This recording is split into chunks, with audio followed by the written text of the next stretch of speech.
আসসালামু আলাইকুম। সবাই কেমন আছেন? আশা করি সবাই অনেক অনেক ভালো আছেন। আবারও চলে এলাম ফুলকো ফুলকো ডাল পুরি আর ওল দিয়ে গরুর মাংস রেসিপি।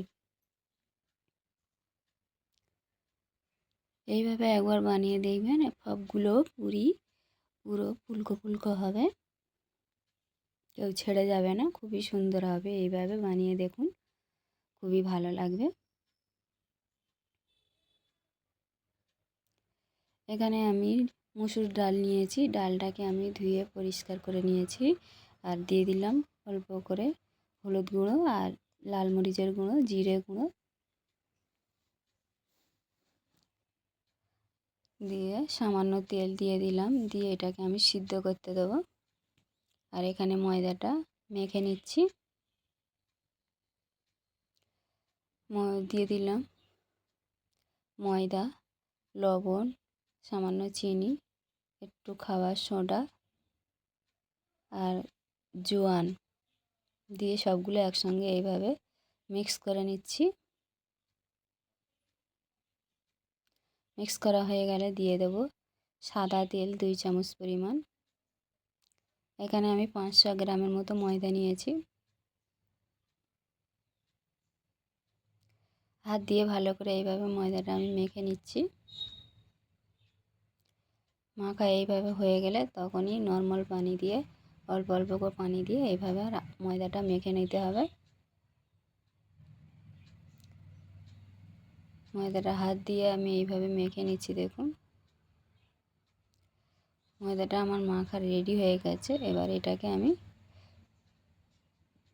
একটু তেল লাগিয়ে 5 মিনিটের জন্য রেখে দেবো রেস্টে, ঢাকা দিয়ে। আর এখানে আমি ডালটা সিদ্ধ করে নামিয়ে নিয়েছি, পুরো পানিটা শুকিয়ে গেছে। এটাকে আমি একটু লবণ দিয়ে মেখে নেব।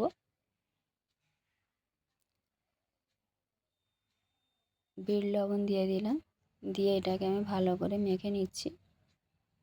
আপনারা চাইলে সাদা লবণ দিয়েও মাখতে পারেন।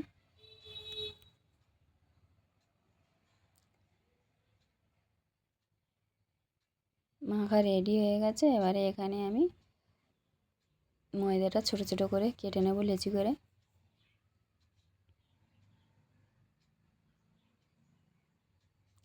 আর এইভাবে হাত দিয়ে খুলি করে নিতে হবে, নিয়ে মাঝখানে এইভাবে অল্প অল্প করে ডাল দিয়ে এইভাবে মুড়ে নিতে হবে। দেখুন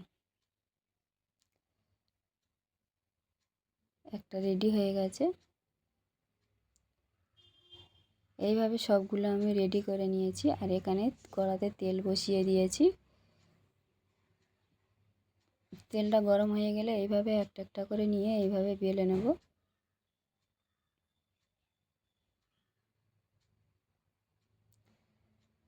বেলা হয়ে গেছে দেখুন। এবারে এইভাবে তেলে ভেজে নেব। আমি একটা একটা করে বেলবো, একটা একটা করে ছেঁকে নেব।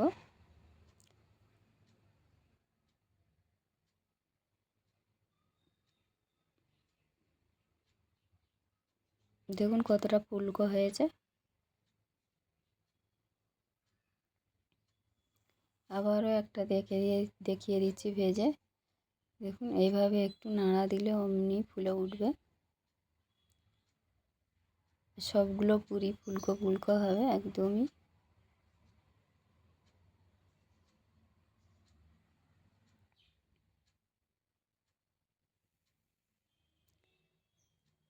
এটাও রেডি হয়ে গেছে, এটাকেও আমি উঠিয়ে নিচ্ছি। সেমভাবে আমি সবগুলো ভেজে নিচ্ছি। দেখুন সবগুলো ভাজা হয়ে গেছে আমার পুরিগুলো। আজকে আমার রেসিপিগুলো যদি ভালো লাগে একটা লাইক দিয়ে ভিডিওটি ফুল ওয়াচ করবেন আর ফ্রেন্ড অ্যান্ড ফ্যামিলির সঙ্গে শেয়ার করে দেবেন। এবারে আমি ওল আর মাংস রান্না করে দেখাবো। এখানে ওল আর আলু কুটে নিয়েছি, কুটে ছিলে ধুয়ে নিয়েছি পুরো পরিষ্কার করে। আর এখানে মাংস নিয়েছি, দেখুন 500 গ্রামের মাংস নিয়েছি, গরুর মাংস। আর এখানে আমি প্রেসার কুকার বসিয়ে দিয়েছি। প্রেসার কুকারের মধ্যে তেল দিয়ে দিচ্ছি। এবারে দিয়ে দিলাম পেঁয়াজ কুচি, দিয়ে নেড়ে চেড়ে পেঁয়াজটাকে আমি ভালো করে লাল লাল করে ভেজে নেব।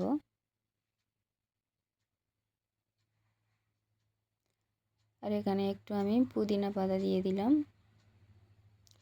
পুদিনা পাতাটা আমি ফ্রিজে রেখেছিলাম, শুকিয়ে গেছে।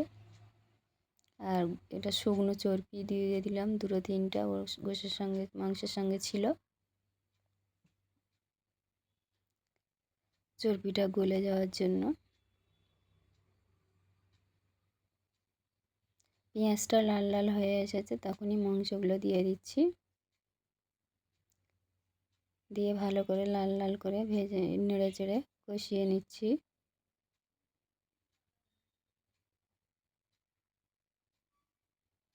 এবারে স্বাদ মতো লবণ দিয়ে দিচ্ছি এর সঙ্গে।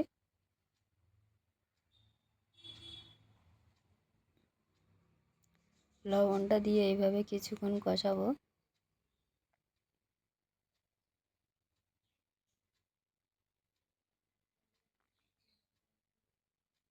কষানো হয়ে গেছে। এবারে এর মধ্যে দিয়ে দিচ্ছি আদা রসুন পেস্ট, দিয়ে আরও কিছুক্ষণ কষাবো।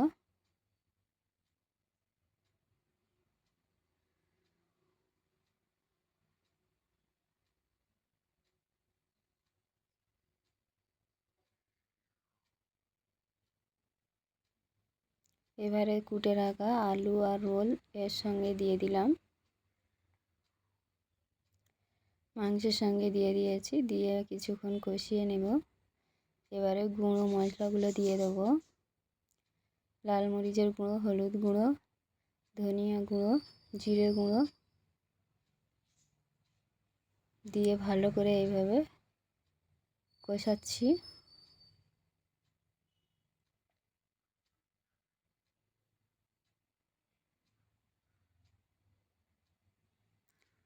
এবারে অল্প অল্প করে পানি দিয়ে কিছুক্ষণ ধরে কষিয়ে নেব।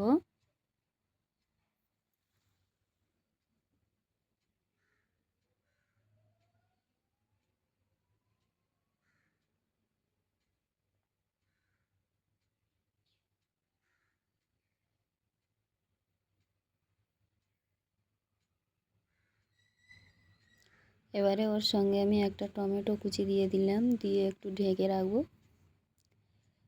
কিছুক্ষণ পরে এবারে টমেটো কুচিটা দিয়ে এইভাবে ভালো করে নেড়ে চেড়ে আরও একটু কষাচ্ছি।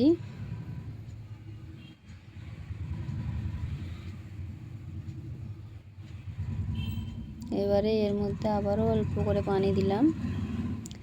মাংস রান্না যত কষানো ভালো হবে তত মাংসটা খেতে ভালো লাগবে।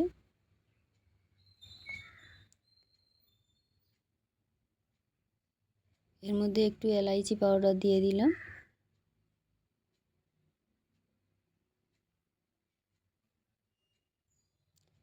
এবারে আমি পরিমাণ মতো পানি দিয়ে দেবো এর মধ্যে,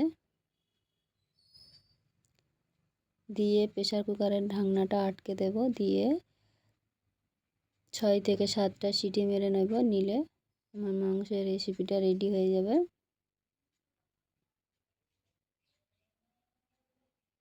দেখুন, ওল দিয়ে মাংস একদম পুরোপুরি রেডি হয়ে গেছে। এবারে আমি একটু পরিবেশন করে দেখাচ্ছি আপনাদের কেমন হয়েছে মাংস দিয়ে রোল।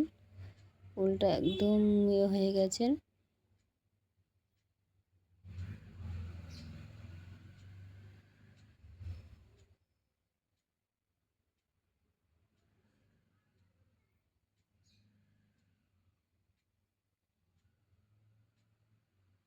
দেখুন কতটা লোভনীয় হয়েছে, আর পুরি দিয়ে অসম্ভব মজার হবে খেতে। একবার এইভাবে বানিয়ে দেখুন। ফিরে আসবো নতুন একটি রেসিপি নিয়ে।